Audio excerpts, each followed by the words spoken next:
ഒരു കാലത്ത് I M 18 പോലുള്ള പാട്ടുകളിലൂടെ യുവത്വത്തിന്റെ ഒരു ഹരമായി മാറിയ ആളാണ്.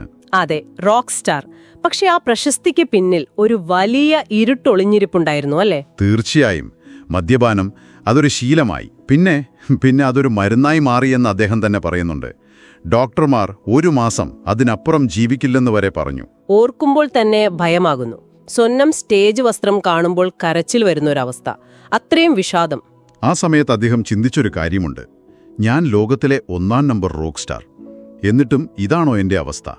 ജീവിതത്തിനൊരു അർത്ഥവുമില്ല എന്ന് തോന്നിപ്പോയ നിമിഷങ്ങൾ. ക്രിസ്തീയ പശ്ചാത്തലത്തിലാണല്ലോ വളർന്നത്. എന്നിട്ടും ബോധപൂർവം ദൈവത്തിൽ നിന്ന് അകന്നുപോയി, ലഹരിയുടെ അടിമത്തത്തിലേക്ക്. അതെ, ആ നിർണായകമായ രാത്രിയെക്കുറിച്ച് അദ്ദേഹം പറയുന്നുണ്ട്. ഭാര്യ പോലും ഉപേക്ഷിച്ചുപോയി, തനിച്ച്.